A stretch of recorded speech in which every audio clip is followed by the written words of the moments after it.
Esse é uma cápsula e nós vamos falar agora sobre a situação na Síria, hoje, dia 29 de novembro de 2024, 8 horas da noite aqui em Kiev, 9 da noite em Alepo, lá na Síria, 3 horas da tarde no horário de Brasília, no momento que eu gravo esse vídeo.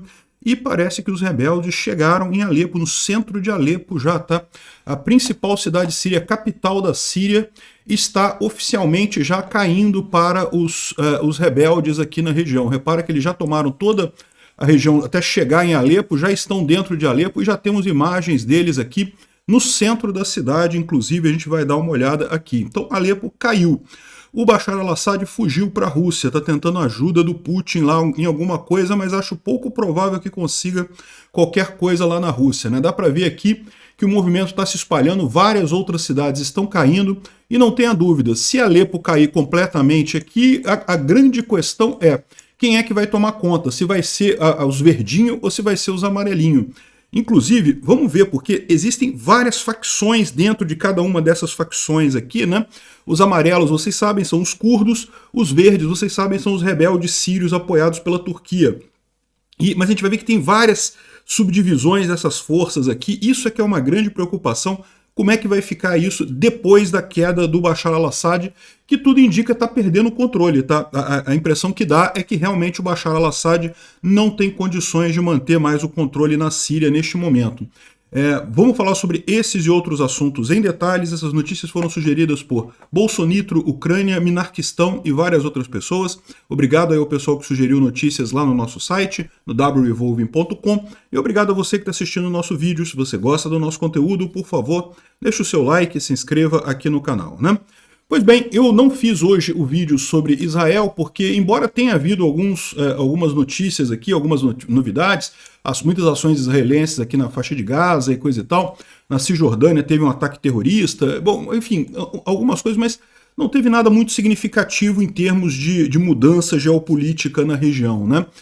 Enquanto tiver o cessar-fogo, é possível que eu faça os vídeos de Israel agora apenas ocasionalmente, uma vez que não vai ter muita mudança, não vai ter muita notícia. A gente faz uma vez por semana, talvez, alguma coisa assim, para manter a informação adequada lá com relação a Israel, né? O curioso é que eu estou indo para lá agora, né? Vocês sabem, amanhã eu estou saindo aqui da Ucrânia, chego no dia 2 lá em Israel, demora um pouquinho porque eu tenho que pegar o trem daqui de Kiev até Varsóvia, depois de Varsóvia pego o avião para Tel Aviv, enfim, é um processo complicado aí, né? Como o cessar-fogo parece que colou, parece que realmente a coisa está mais quieta por lá, eu vou espaçar um pouco mais os vídeos de Israel, né? Mas aqui na Síria a coisa está caminhando também com muita velocidade aqui, ó. Ontem, vocês lembram, as facções rebeldes da Síria avançaram bastante em direção a Alepo.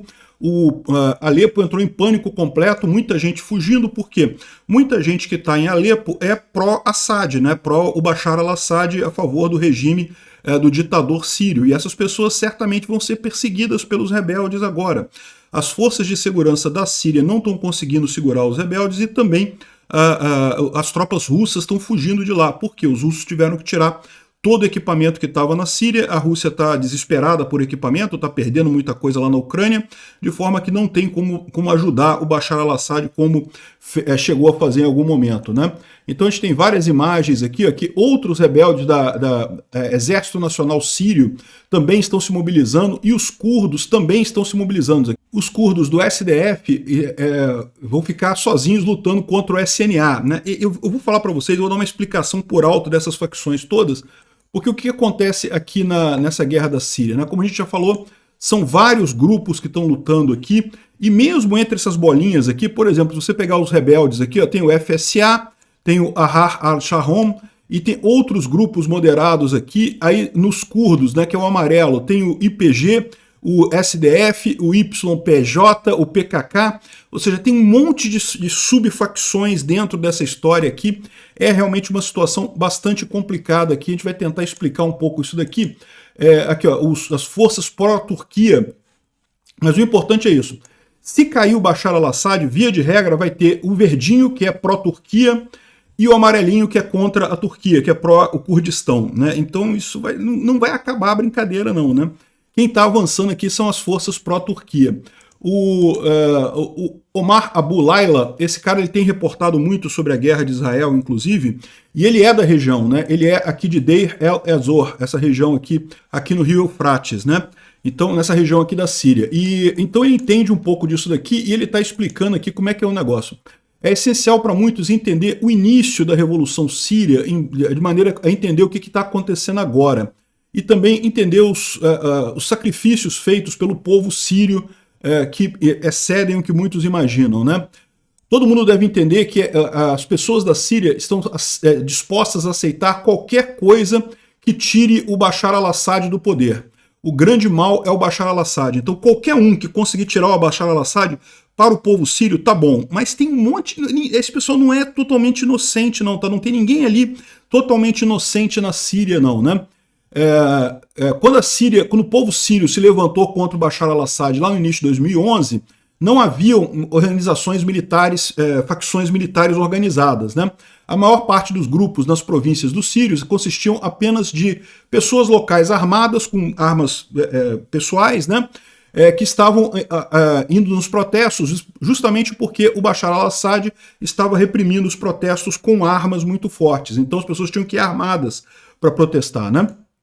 Só que aí começou a haver esse movimento, né? Isso foi particularmente evidente nos protestos que aconteceram em várias províncias, particularmente em Deir ez-Zor, que é onde ele mora lá, e a comunidade internacional continuou hesitante, né, não querendo ajudar, tentando derrubar o Bashar al-Assad, nem nada. Eles tinham medo que repetisse os cenários do Egito, da Líbia, do Iêmen, coisa e tal. Então o pessoal acabou não ajudando, né? E no final das contas isso acabou gerando o problema que veio a seguir, que foi que esse pessoal começou a se organizar. Outra ajuda que o Bashar al-Assad teve também foi do próprio Hezbollah. Isso também explica porque esse movimento está acontecendo agora. O Hezbollah também está enfraquecido por ali, né? Aí ele fala aqui, ó, o Free Syrian Army, que foi a primeira facção de oposição que surgiu, ela emergiu então como um grande grupo, né, de pessoas a favor da Síria contra o Bashar al-Assad e chegou a tomar 70% do território sírio e expulsar o regime do Assad, né? Simultaneamente, as fronteiras permitiram que grupos islamistas de várias regiões entrassem na Síria. Isso é que foi o problema, né? Como o pessoal meio que perdeu o controle nessa confusão toda, entrou o Estado Islâmico, entrou o Hezbollah, entrou um monte de coisa ruim ali, né? Aqui, ó, o Hayat Tahrir al-Sham e, enfim, outros grupos da Irmandade Islâmica, né? A administração Obama parou de mandar todo armamento para as facções rebeldes, para o Free Syrian Army, porque temia que essas armas iam acabar na mão dos jihadistas, né, do Estado Islâmico, desses grupos terroristas que infiltraram na Síria. Então eles acabaram parando de ajudar os rebeldes da Síria naquela época. E aí, ou seja, com o tempo, o HTS, que é o Hayat Tahrir al-Sham, se tornou a facção mais forte no norte da Síria, particularmente depois que o ISIS foi derrotado militarmente. Então os Estados Unidos... Aqui, ó, se você olhar nesse mapa aqui, ó, essas regiões em escuro aqui, ó, é onde o ISIS controla hoje. Hoje é muito pouco, é só pedaço de deserto que não tem nada aqui. Mas o ISIS chegou a controlar uma parte grande da Síria, né? Os Estados Unidos operou aqui, derrotou o ISIS nessa região, então ele parou por ali, né? O HTS, então, que é essa outra facção que já tem ligação com terroristas, fortificou a presença lá em Idlib.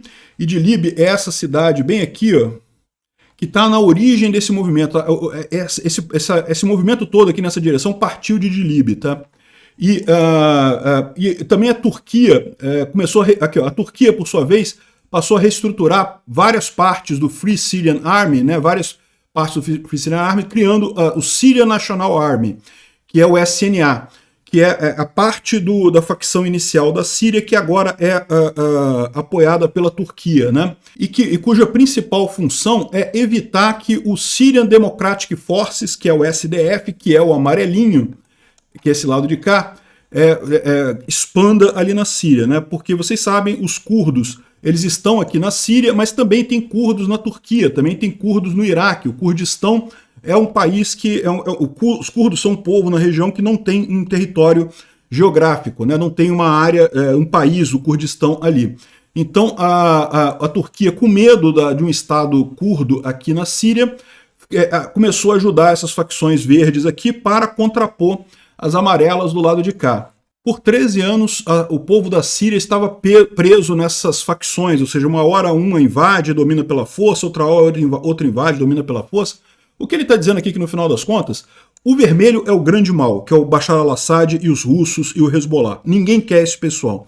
Mas mesmo entre essas outras facções que tem aqui, também não tem gente bonzinha não, tá todo mundo oprimindo todo mundo aqui nessa história no final das contas, né? Recentemente, a Turquia conseguiu unir várias facções, inclusive do SNA e também do HTS, para lançar uma operação de larga escala contra as forças do Assad. E é o que a gente está vendo agora, né?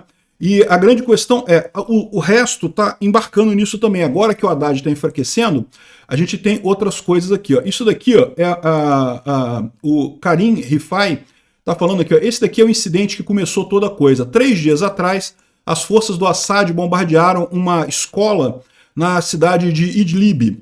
Várias crianças foram mortas, né? E hoje a oposição síria está se preparando para tomar a cidade inteira de Alepo, né? Então, ou seja, Idlib é essa cidade aqui, ó, uma cidade que estava já controlada pelas forças do SNA, que é a oposição favorável à Turquia, e foi bombardeada pelo Bashar al-Assad recentemente e causou essa tragédia. Daí eles começaram a avançar para cá. Só que, como eu falei para vocês, né, o fato deles terem esse sucesso todo é explicado por outros aspectos, pelo aspecto de que a Rússia está enfraquecida ali na Síria, o Hezbollah está enfraquecido também na Síria, ou seja, os ajudantes, o pessoal que costumava ajudar o Bashar al-Assad não está mais lá, né, não tem mais como ajudar ele, né. E a ofensiva síria está aumentando também, pegando ali ao sudoeste de Alepo, né? Saraqib e outras cidades. Saraqib é essa cidade aqui, ó. Essa cidade aqui também, que é uma cidade relativamente grande aqui, próxima de Idlib, e já foi tomada por aqui. Repara que aqui também, ó, um monte de outras... Cada bandeirinha dessa aqui, ó, é uma cidade que foi tomada pelos rebeldes aqui, pelas forças do HTS, né? HTS e SNA, que são as forças pró-Turquia que estão nessa região aqui, né? Eles estão conseguindo também capturar equipamento do pessoal do Bashar al-Assad, que pegaram um tanque aqui, ó, um monte de tanques, olha só a imagem do tanque, que é possível que seja das forças russas, esse tanque que eles pegaram aqui. Toda a região a oeste de Alepo já foi capturada pela oposição síria, mais de 50 vilarejos e 15 pontos militares foram tomados em 48 horas, ou seja, estão avançando muito rápido. E aqui ó, a gente já tem as imagens aqui deles já no centro de Alepo, aqui, já estão hasteando bandeira em praças dentro de Alepo. Lembrando que Alepo é a capital da Síria, tá? É a maior cidade da Síria, a capital da Síria, onde fica o Bashar al-Assad. O Bashar al-Assad já fugiu, a gente vai falar sobre isso, mas está aqui já os rebeldes hasteando a bandeira ali dentro de Alepo, nessa praça aqui, uma praça central ali em Alepo, né? Aqui, ó, chegaram na rotunda Salah ad-Din. Salah ad-Din, para quem não está ligando o nome à pessoa, a gente conhece aqui no Brasil como Saladin, que foi o árabe que retomou Jerusalém na época das cruzadas e coisa e tal. Então, ele tem praças e ruas com o nome dele em tudo quanto é lugar ali do mundo árabe, né, evidentemente. E aqui, ó, como diz aqui o Luciano Barak Casalunga, os islamistas festejam a entrada na rotunda de Salah ad-Din e o exército sírio perdeu Alepo, ou seja, isso aqui já é no centro de Alepo. Você já está vendo aqui, ó, as forças rebeldes já chegando aqui no centro de Alepo.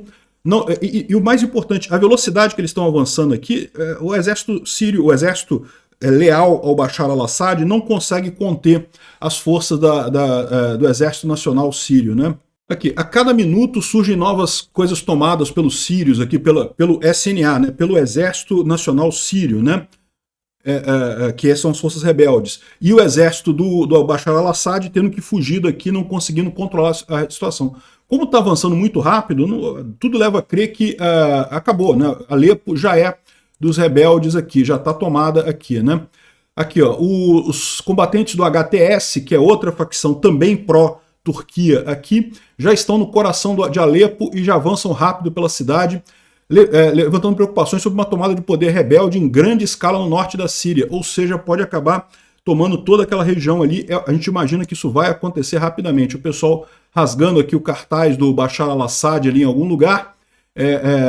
Aqui ainda estava a 1 quilômetro da cidade de Alepo, agora já tomaram a cidade de Alepo já. Os presos políticos lá da ditadura do Assad estão sendo soltos aqui, estão os rebeldes fazendo desencarceramento em massa, aqui, soltando os rebeldes, os presos políticos do Assad aí, que estavam presos ali. O pessoal todo gritando Allahu Akbar. Eu quero lembrar vocês que Allahu Akbar, embora aqui no Ocidente muita gente tome isso como uma coisa terrorista e coisa e tal, na verdade quer dizer só que Deus é grande, o Alá é grande, coisa e tal, né? Não é necessariamente um canto terrorista, esse tipo de coisa, né? Mas, de novo, lembra que essas facções todas não quer dizer que esse pessoal seja todo bonzinho também não, tá? Mas é um desenvolvimento, né? Realmente prisioneiro político tem que ser liberto mesmo. Isso aqui o pessoal comemorando a queda de Alepo, né? O pessoal já está comemorando aqui. Imagina a comemoração que vai ter na Síria no dia que cair, de fato, o governo do Bashar al-Assad. O Bashar al-Assad não caiu ainda, ele está fugindo lá na Rússia, mas o governo dele ainda existe ainda. Vamos ver quanto tempo vai durar, mas o pessoal já está comemorando por lá. Olha que bacana. Uma vez que caiu todo Alepo, o Bashar al-Assad ficou apavorado, né? O pessoal está em pavor aqui. Ele fez uma visita surpresa para Moscou. O que ele está fazendo lá? Ele está fugindo, evidentemente. Ele não tem... Ele, teoricamente, foi lá para pedir ajuda, pedir para o Putin mandar armas, mandar tropas e coisa e tal, mas a gente sabe que a situação do jeito que está, dificilmente ele vai conseguir alguma coisa, né? O pessoal está perguntando aqui, ó, por que o Putin está abandonando o Assad, né? E a gente sabe a resposta disso. O Putin está abandonando o Assad por conta de que o Putin não tem condição mesmo de fazer nada. O Putin está se perdendo na guerra da Ucrânia, perdendo homens, perdendo equipamento, perdendo a coisa toda. Não tem como ele ajudar o Assad agora. O Assad que se vire, e isso significa muito provavelmente que o Assad vai ficar sem a Síria no final das contas. Ele está lá na Rússia e vai ficar por lá, né? Aqui, ó. Infelizmente, o regime ainda tem armas, né? O regime do Bashar al-Assad tem feito vários bombardeios aqui, reproduzindo o terror que foi feito nessa guerra com os russos, né? Bombardeando cidades, bombardeando civis inocentes, mas um monte de gente machucada com isso. Eu não posso mostrar os vídeos completos aqui, porque o YouTube não gosta muito do vídeo de gente machucada. Os russos na cidade aqui foram a loucura, porque, repara, as tropas russas que estão na Síria estão com problemas, meu amigo. Se eles não conseguirem segurar esse troço aí, eles vão ficar com problema também, porque, né, ninguém gosta dos russos lá na Síria, né? E daí eles estão bombardeando cidades, civis inocentes. Eu não posso mostrar isso aqui no YouTube. Ou seja, os russos estão ficando malucos lá na Síria também com esse negócio e respondendo com muita crueldade, como fazem em todo lugar, como fizeram na Síria, como estão fazendo aqui na Ucrânia, como fizeram na Geórgia, como fizeram na Chechênia. É a mesma política, né? E a Turquia também está com seus problemas. A Turquia tem bombardeado também as forças curdas na Síria. Então aqui, ó, o SNA e o HTS estão fazendo esse avanço ali na direção de Alepo, né? Só que a SDF, que são as forças curdas, também está mobilizando. Ou seja, a situação na Síria hoje é de completo caos. Não só os rebeldes estão avançando contra as tropas do Bashar al-Assad, mas não vai parar por aí, tá? Porque esses rebeldes vão ter coisas a se acertar depois, porque tem a facção anti-Turquia e pró-Turquia nessa história também, né? Agora, o regime do Bashar al-Assad é o pior de todo mundo. Todo mundo concorda que o Bashar al-Assad tem que cair. Então eu espero que os rebeldes primeiro derrubem o Bashar al-Assad antes de resolver as diferenças entre si, né? E, bom, o War Translated, né, que é o Dmitry, que também cobre muito a guerra da Ucrânia, está falando aqui que os canais russos cobrindo a situação na Síria estão totalmente sem saber o que fazer, né? Aqui, ó, o crescimento da crise das tropas do governo, né? Ou seja, estão culpando o Bashar al-Assad pelo que está acontecendo, sendo que a verdade é que o problema é a Rússia, né, que não está dando a ajuda que o Bashar al-Assad precisa. Se não fosse a Rússia, o Bashar al-Assad já teria caído há muito tempo ali na Síria, né? Bom, saiu essa notícia aqui, ó, que dezenas de dispositivos de comunicação wireless das tropas do Bashar al-Assad explodiram ali na região, né? A gente não sabe se Israel está por trás disso também. Existe essa possibilidade de Israel estar por trás dessa história também, né? Repara como é que as coisas são todas muito encaixadinhas, né? Foi justamente no momento que o Hezbollah foi totalmente destruído, que a Rússia está toda encrencada lá na Ucrânia. Agora, Israel assinou um acordo de paz com o Hezbollah no sul do Líbano, aí agora começa as tropas do Bashar al-Assad a perderem território com muita força desse jeito, né? É muito triste isso daí, porque a gente sabe que muitos civis vão sofrer nessa história. mas que seja para tirar o Bashar al-Assad de uma vez por toda, acabar com esse domínio do ditador putinista ali na Síria, né? Esses ditadores todos, Bashar al-Assad, Putin, Lula, Alexandre de Moraes, esse pessoal todo vai ter que um dia acertar as contas com a história. E pode ter certeza que vão acertar. Espero que não seja com violência, espero que seja dentro do devido processo legal, que chegue a hora, que sejam processados, que tenham direito à ampla defesa, ao contraditório, tudo aquilo que eles estão negando aos brasileiros aqui, eu espero que eles tenham direito a isso quando eles estiverem respondendo pelos crimes que eles estão cometendo, né? O Bashar al-Assad, infelizmente, já passou desse prazo, já não tem possibilidade de uma resposta dentro da normalidade democrática, né? Ainda assim, precisa ser retirado de lá. Espero que os rebeldes sírios tenham essa capacidade. Vamos continuar acompanhando aqui. Sempre que tiver notícias novas, sempre que tiver novidades nessa guerra, a gente vai fazer um vídeo aqui também sobre a Síria. Obrigado por assistir o vídeo até o final. Se gostou do conteúdo, não esqueça de deixar o seu like, isso ajuda o canal a crescer e a chegar para mais gente. Se não gostou, deixe o dislike e explique nos comentários como podemos melhorar. Comente também sugestões de temas que podemos trazer por aqui. Comentários insultuosos ou defendendo ditaduras e criminosos de guerra serão sumariamente bloqueados. Agradeço a compreensão. Se ainda não é inscrito no canal, considere se inscrever clicando no botão inscrever-se abaixo e marcando a campainha para todos os avisos. Se quiser ajudar o canal, veja no nosso site como você pode fazer isso.